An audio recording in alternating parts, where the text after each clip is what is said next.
जय श्री हरि। भगवान सब देख रहे हैं, एक आध्यात्मिक दृष्टि। क्या आपको कभी ऐसा लगा है कि आपकी तकलीफों को कोई नहीं समझता? कभी ऐसा महसूस हुआ कि आप जितना सह रहे हैं उतना शायद कोई और नहीं सह रहा? रुको, श्री कृष्ण कहते हैं, जो तुम सह रहे हो वो मैं देख रहा हूँ और तुम्हारे हर आंसू की कीमत मैं जानता हूँ। पीड़ा क्यों आती है? कर्म का आध्यात्मिक अर्थ। हर आत्मा इस धरती पर केवल आनंद के लिए नहीं आती, बल्कि सीखने और शुद्ध होने के लिए आती है। कभी कभी जीवन में जो दुख आता है वह सजा नहीं होता, वह एक आध्यात्मिक परीक्षा होती है। जैसे सोना आग में तपकर कुंदन बनता है, वैसे ही आत्मा भी पीड़ा में तपकर चमकती है। श्री कृष्ण कहते हैं, मैं तुम्हारे कर्मों का साक्षी हूँ। तुम्हारी तकलीफ मुझे दिखाई देती है, पर मैं हस्तक्षेप तभी करता हूँ जब तुम्हारा सब्र तुम्हारे कर्मों से बड़ा हो जाता है। भगवान मौन क्यों रहते हैं? भक्ति और विश्वास का रहस्य। कई बार लोग पूछते हैं, भगवान है तो बोलते क्यों नहीं, मदद क्यों नहीं करते? पर सत्य यह है कि भगवान मौन है, पर निष्क्रिय नहीं। वो हर क्षण तुम्हारे साथ हैं। जैसे माँ अपने बच्चे को चलना सिखाने के लिए दूर से देखती है, वैसे ही ईश्वर भी तुम्हें जीवन के पथ पर चलना सिखा रहे हैं। उनका मौन ही तुम्हारे लिए सबसे बड़ी शिक्षा है कि जब सब चुप हो जाए तब भी विश्वास बोलता रहे। कथा, भक्त और ईश्वर का संवाद। एक बार एक भक्त बहुत दुखी होकर भगवान से बोला, प्रभु, मैं आपसे प्रेम करता हूँ, आपकी पूजा करता हूँ, पर जब जब मैं गिरता हूँ आप मेरी मदद क्यों नहीं करते?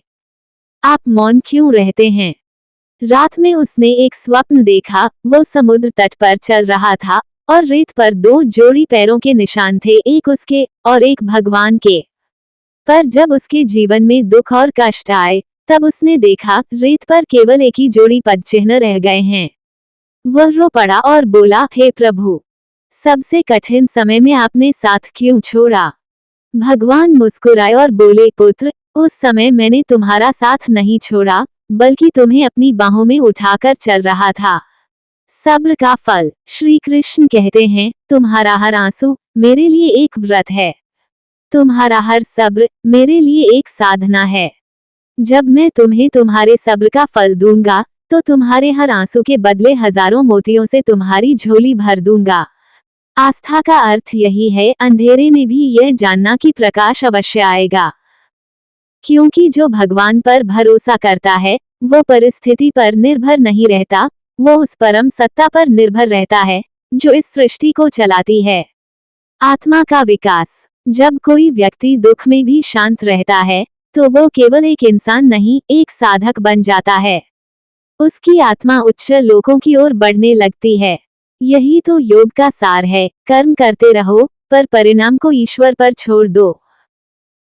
जैसे अर्जुन ने श्री कृष्ण के समक्ष अपने शस्त्र रख दिए थे, वैसे ही जब हम अपना अहंकार, चिंता और भय सब कुछ भगवान के चरणों में समर्पित कर देते हैं तो वही क्षण मोक्ष के मार्ग की शुरुआत बन जाता है।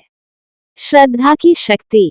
श्री कृष्ण कहते हैं, जब तुम हिम्मत हारने लगते हो वहीं से मेरा आशीर्वाद तुम्हें संभालना शुरू करता है। क्योंकि श्रद्धा वह शक्ति है जो पत्थर को भी भगवान का रूप बना देती है। कभी भी मत सोचो कि तुम्हारी प्रार्थना व्यर्थ जा रही है। ईश्वर हर प्रार्थना सुनते हैं, बस उत्तर देने का समय वही तय करते हैं। उनका समय भले देर से आता है, पर जब आता है तो चमत्कार बन जाता है। आत्मसमर्पण। यदि जीवन में कोई स्थिति तुम्हारे बस में नहीं तो उसे बस इतना कहकर छोड़ दो, हे प्रभु, मैं आपका हूँ, जो आप करेंगे वही अच्छा होगा। यही वाक्य तुम्हारे जीवन का कवच बन जाएगा। क्योंकि जो ईश्वर को समर्पित हो जाता है उसे संसार की कोई शक्ति हिला नहीं सकती। संदेश। श्री कृष्ण कहते हैं, मैं देख रहा हूँ तुम्हारा धैर्य, गिन रहा हूँ तुम्हारे आंसू, और जब समय आएगा तो मैं तुम्हारे जीवन को उस प्रकाश से भर दूंगा जहाँ अंधकार नाम की कोई चीज नहीं होगी। अगर यह वचन तुम्हारे हृदय को छू गया हो तो बस एक बार श्रद्धा से कहो, जय श्री कृष्ण। और याद रखो, दर्द वहीं आता है जहां ईश्वर विशेष रूप से कार्य कर रहे होते हैं।